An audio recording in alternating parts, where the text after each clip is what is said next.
Il faut d'abord définir les régions polaires. Elles commencent où? A priori au pôle, ça c'est évident, dans les deux sens, mais elles se terminent où? D'un côté, on a un hémisphère avec un continent recouvert de glace, alors que de l'autre côté, c'est un océan recouvert de glace. Autant de différences pour une même définition, le monde polaire. Et on s'aperçoit que c'est complètement différent. Et c'est là-dessus qu'on travaille.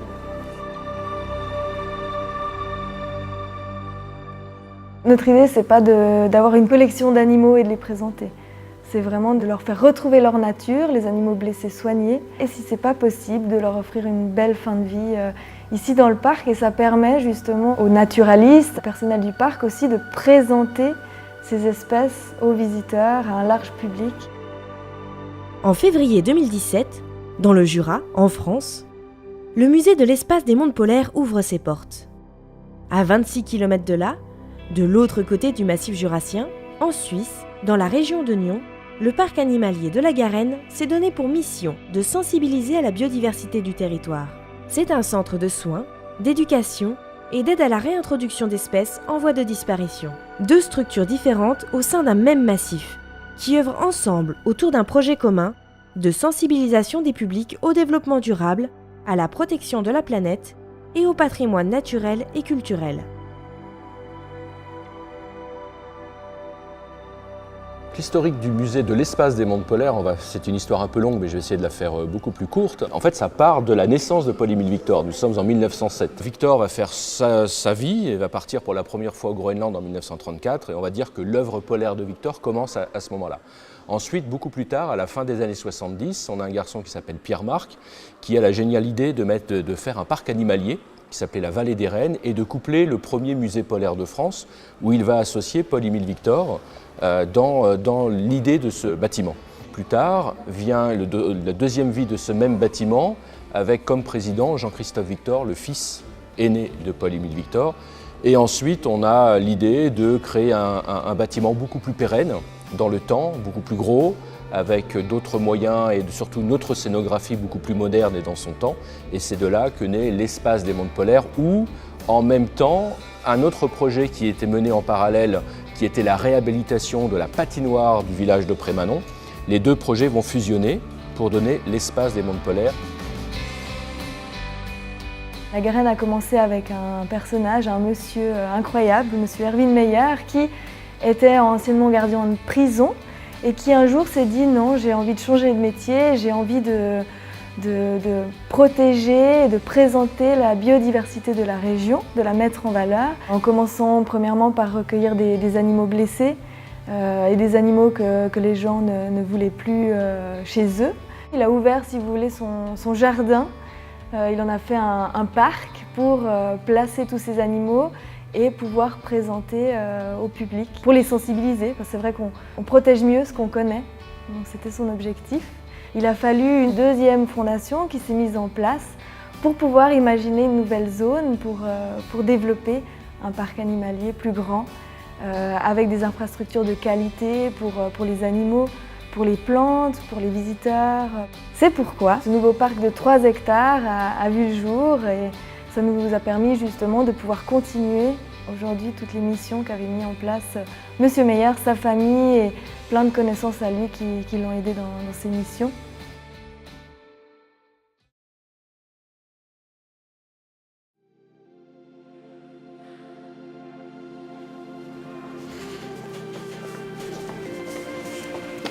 Bonjour.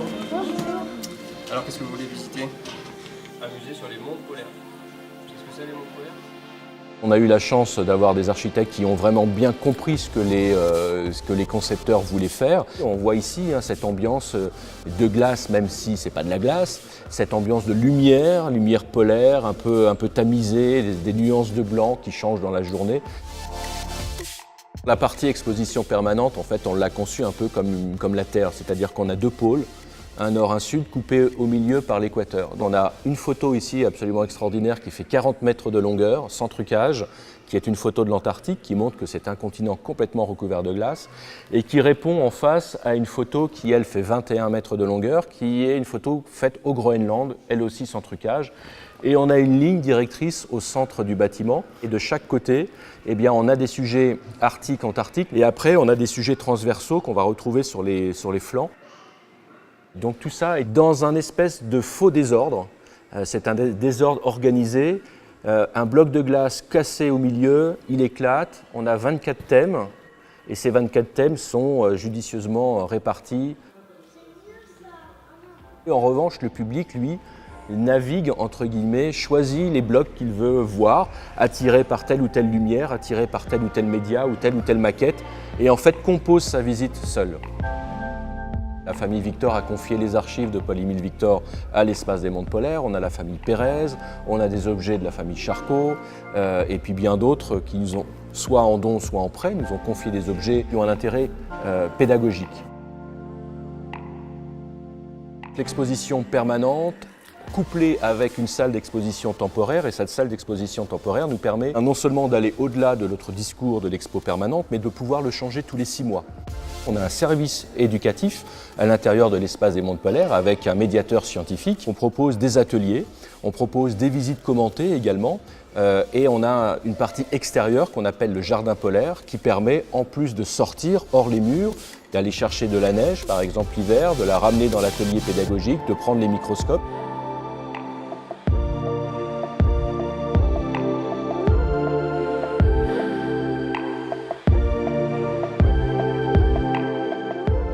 Travailler sur l'idée d'avoir un auditorium de 88 places assises.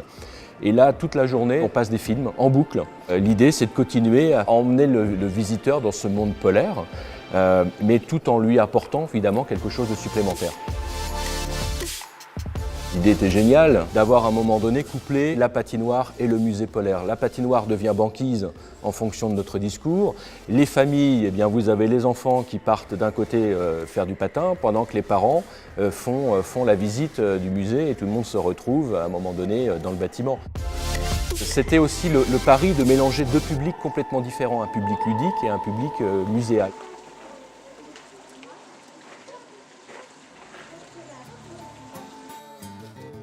Ce sont des enfants ou des adultes? Alors, dans ce enclos-là, ici, en fait, il y a la femelle, et les 2 plus petits, c'est deux jeunes qui sont nés il y a un petit peu moins que 5 mois. C'est deux petits mâles. L'idée, c'était d'accueillir n'importe quel animal, que ce soit du petit moineau au chevreuil, et de pouvoir leur offrir un soin, parce qu'actuellement, on a beaucoup de vétérinaires pour soigner les animaux domestiques. Par contre, pour soigner les animaux sauvages, on a moins de centres. Et puis l'idée, c'était vraiment de gratuitement soigner ces animaux, pouvoir leur permettre de retrouver de la vitalité pour pouvoir être guéris et être mis dans la nature. Après, vous avez certains animaux qui gardent un handicap ou qui, après leur sevrage, c'est vraiment habitué à l'homme et pourraient avoir des problèmes potentiellement dans la nature. Et eux, ils ont été gardés et ça a permis justement de présenter la biodiversité de la région. Une de nos grandes missions aussi, donc développer l'éducation à l'environnement. Les activités pédagogiques qu'on a mis en place commencent par exemple par un médiateur appelé naturaliste. Si vous voulez, c'est une personne qui est présente pour accueillir le public, pour montrer les animaux, pour les sensibiliser à chaque espèce en présentant une particularité, une anecdote. C'est ce que vous pouvez aussi observer sur la signalétique du parc. Ensuite, on développe aussi au niveau de l'éducation des activités pédagogiques liées à des groupes classes. Donc on a des enfants qui viennent en animation avec leurs enseignants. On développe aussi des visites guidées pour tout âge. On a des ateliers ambulants dans le parc, des ateliers ludiques. Vous avez différents points de vue. On se promène dans une forêt, on observe le terrier d'un blaireau à travers un souterrain. On peut aller directement au contact avec les animaux en rentrant dans une volière et ça suscite de l'émotion. Ça touche tous les sens et ça sensibilise mieux. On a voulu représenter au mieux son milieu naturel, donc on met en valeur aussi la flore suisse. On a voulu offrir un maximum de place pour chaque espèce. Donc pour bon nombre d'animaux, ils ont plus d'espace que les normes de base. Et au fur et à mesure de la visite dans le parc, on découvre tous ces milieux et on découvre aussi des espèces des races qui vivent avec l'homme. Donc la Garenne travaille en partenariat avec Prospecie Rara pour présenter aussi ces espèces. La Garenne permet aussi de continuer une autre mission importante du parc, c'est-à-dire de participer au programme de réintroduction d'espèces en voie de disparition, telles que par exemple le gypaète barbu. On met en valeur aussi le lynx des Carpates, cet animal qu'on peut voir dans la région. Donc on fait partie du programme de conservation de cette espèce. Nous cherchons à sensibiliser les enfants, mais de manière un peu cachée. On essaye de leur présenter les espèces, les plonger dans l'émotion et de les toucher de cette manière-là. C'est toujours un petit bonheur de pouvoir avoir des retours d'enfants qui ont été émerveillés par tel et tel animal ou qui ont pu poser toutes leurs questions. C'est eux notre futur, c'est eux qui vont justement protéger la nature de demain. Donc on est très contents quand on arrive à leur faire comprendre à quel point la nature de chez nous est belle.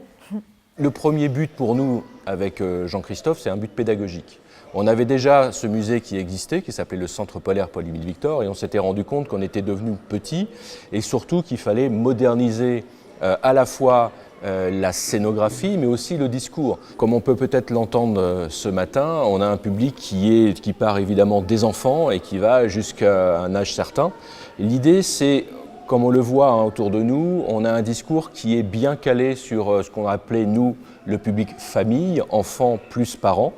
Les thèmes sont des thèmes extrêmement sérieux, on parle d'ethnologie, d'anthropologie, de géologie, de changement climatique, de glaciologie, mais on a pour ça un nombre de mots limité et on a créé un comité scientifique pour pouvoir valider l'ensemble des textes et apporter un discours scientifique tout en utilisant des mots simples. L'idée de la Garenne aussi, c'est de pouvoir partager ses connaissances, de pouvoir faire un partenariat avec d'autres institutions. C'est ce que nous mettons en place avec l'espace des mondes polaires. Et l'idée, c'est pourquoi pas, de développer des activités en lien pour pouvoir présenter les différences, les ressemblances entre les espèces. Et on est en train justement de mettre en place plein d'activités en partenariat. Les animaux n'ont pas de frontières. Alors les thématiques qu'on peut aborder ici à la Garenne peuvent aussi être abordées sur les pôles. Souvent les mêmes problématiques qui sont mises en avant. Que ce soit l'espace des mondes polaires ou le parc de la Garenne, les objectifs sont les mêmes. Chacun d'eux développe l'aspect ludique afin de sensibiliser la jeunesse aux problématiques de développement durable, de la protection de la planète, du patrimoine naturel et culturel. Chacune de ces deux structures est le fruit d'exploration et de découverte. Leur association est une invitation à tous à franchir les frontières et à découvrir d'autres mondes.